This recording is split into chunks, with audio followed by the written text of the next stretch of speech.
Bom, pessoal, saudações, Dorgival mais uma vez. Estamos aqui para a nossa aula da disciplina de nutrição de ruminantes. Nós estamos aqui dando continuidade à nossa aula de fermentação, digestão, absorção e metabolismo de compostos nitrogenados. E nós vamos falar agora sobre o metabolismo de compostos nitrogenados. Não custa lembrar que essa aula ela deve ser acompanhada pela leitura do livro-texto descrito na bibliografia recomendada dessa disciplina e também na leitura das revisões de literatura para fins de atualização dos conhecimentos que serão mais profundamente debatidos. Tudo bem? Pessoal, o próprio termo metabolismo, né, ele compreende dois grandes grupos de reações, as reações anabólicas e as reações catabólicas. As reações anabólicas estão vinculadas aos processos de síntese e as reações catabólicas aos processos de degradação. Com as proteínas, né, que são as fontes principais de aminoácidos, isso não é diferente. É óbvio que o organismo do animal hospedeiro, e aí quando nós estamos aqui falando em metabolismo, síntese e degradação de aminoácidos, nós estamos focando especificamente nos tecidos do próprio animal hospedeiro, do próprio ruminante. Todo aquele processo de síntese e degradação das bactérias ruminais ficou para a aula passada. Hoje, agora, nós vamos focar especificamente no animal hospedeiro. E esse animal hospedeiro, esses processos de síntese e de degradação, eles respondem de fato ao status energético dos tecidos do animal hospedeiro. Se o animal se encontra em momento de jejum, em estado alimentado, certo? Se o animal se encontra com nível elevado de glicemia, com nível elevado de aminoácidos circulantes, e tudo isso influenciará qual é a modalidade de síntese ou se degradação de aminoácidos o animal tem que empreender. O que é que tem que ficar claro para nós aqui? Os processos de degradação da proteína e dos aminoácidos em animais ruminantes geralmente estão vinculados a processos relacionados com a geração de energia. Tudo bem? Então, esses aminoácidos efetivamente, ou essa proteína efetivamente, ela é degradada no corpo do animal ruminante e vinculado ou acoplado a processos de geração de energia ou, no caso de ruminantes, a processos de geração de substâncias que serão utilizadas, substâncias essenciais que serão utilizadas no metabolismo energético do animal, como é o caso da glicose gerada por gliconeogênese, né, dos aminoácidos. Em termos de degradação, também nós temos mecanismos que precisamos citar aqui, que são, no caso, os mecanismos de transaminação e de deaminação, que vão ser melhor comentados mais à frente. Um outro ponto, né, para que nós possamos seguir em frente, é que os processos de degradação de aminoácidos para fins de geração de energia sempre tem também como produto ou subproduto dessa reação a geração da amônia.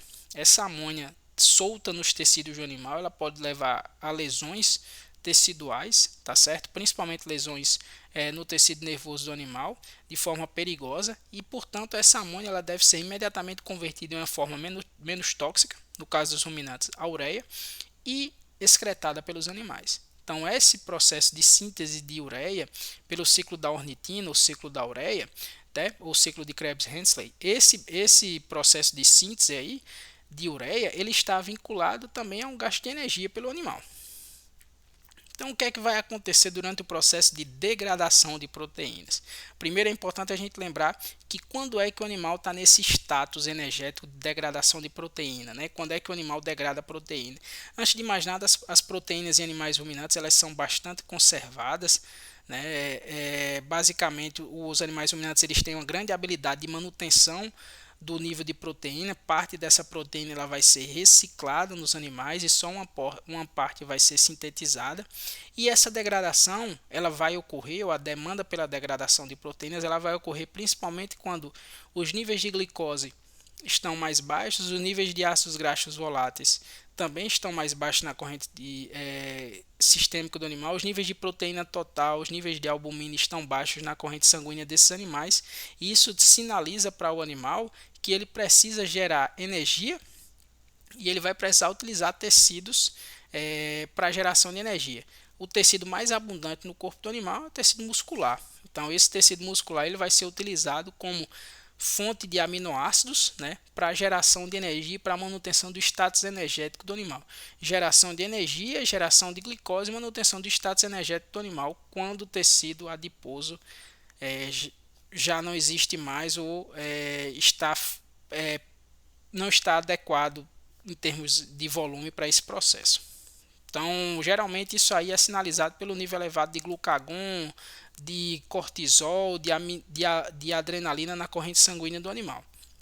E esse processo de quebra, de degradação de aminoácidos, frequentemente está vinculado à síntese de metabólitos comuns de carboidratos e lipídios, como é o caso do piruvato, acetil-CoA, né? Então, os aminoácidos podem ser aminoácidos cetogênicos ou glicogênicos, a gente vai ver um pouquinho mais lá na frente sobre isso. E esses aminoácidos eles estão envolvidos em processos de síntese e processos de geração de energia, é óbvio, gerando sempre o grupamento amina, que vai ser um problema porque ele vai ter que ser excretado por um mecanismo específico. Então vamos lá. Quais são basicamente os dois principais processos pelos quais o grupamento amina do aminoácido ele passa? Nós temos aí no processo de degradação de aminoácidos os processos de transaminação, que é basicamente quando o grupamento amina de um determinado aminoácido deixa esse aminoácido e passa para um cetoácido. O que vem a ser o cetoácido, pessoal? O cetoácido nada mais é do que uma substância composta por esqueleto carbonado que tem capacidade de receber esse grupamento amina. Então imagine esse cetoácido, essa substância, esse esqueleto carbonado, que nós vamos chamar aqui genericamente de cetoácido, recebendo um grupamento amina, que veio de um outro aminoácido, Uma vez que esse cetoácido recebe esse grupamento amina, ele transforma-se em um aminoácido. Esse aminoácido, derivado da recepção desse cetoácido por esse grupamento amina, vai ser um novo aminoácido. E o que é que vai acontecer com aquele antigo aminoácido que doou o grupamento amina?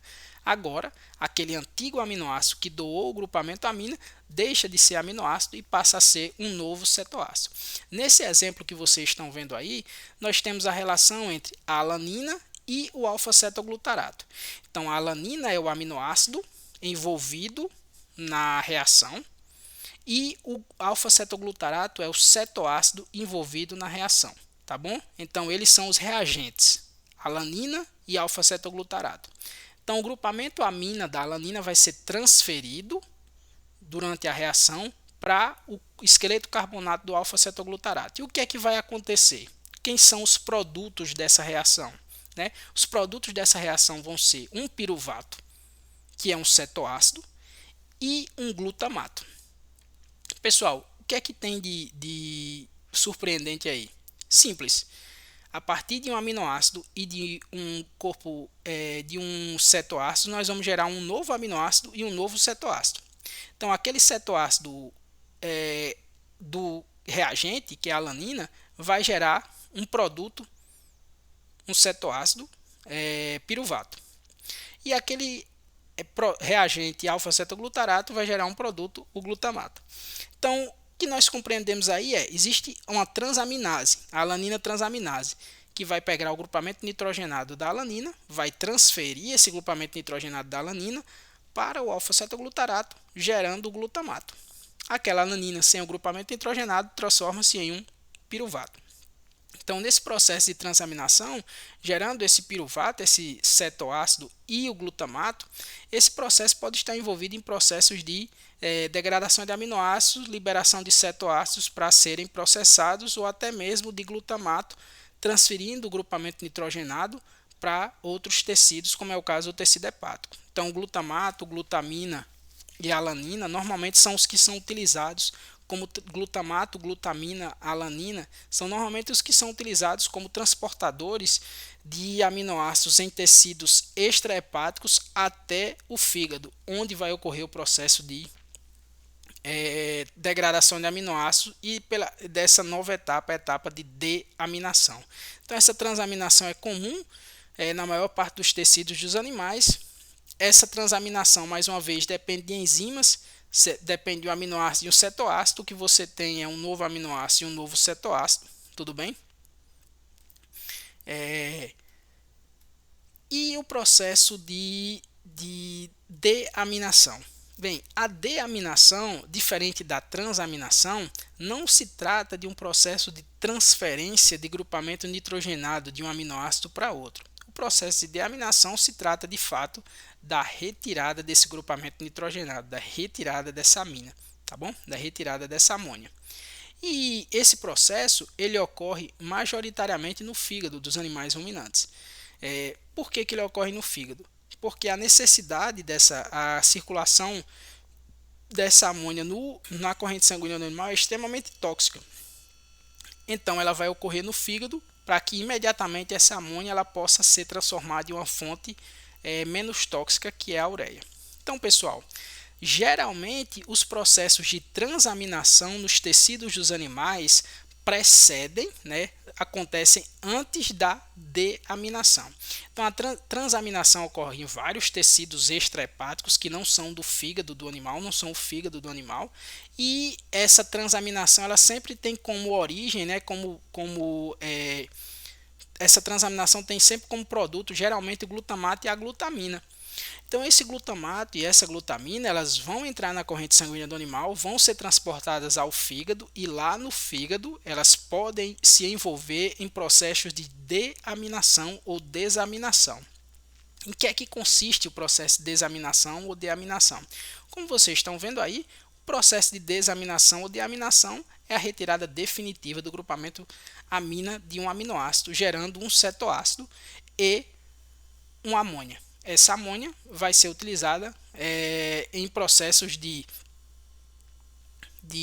conversão em molécula menos tóxica, e esse cetoácido poderá ser utilizado em processos de geração de energia, ou até mesmo pode ser utilizado também, no caso, quando você tem excesso de aminoácidos, em geração, por exemplo, de lipídios nos animais ruminantes. Então, pessoal, aí tá mostrando para vocês de forma mais genérica, geralmente no tecido hepático é onde vai ocorrer maior quantidade, o glutamato vai ser convertido em alfa-cetoglutarato por uma deaminase, e essa deaminase vai retirar o grupamento amina. Esse grupamento amina, então, vai ficar livre no fígado e ser utilizado em outros processos.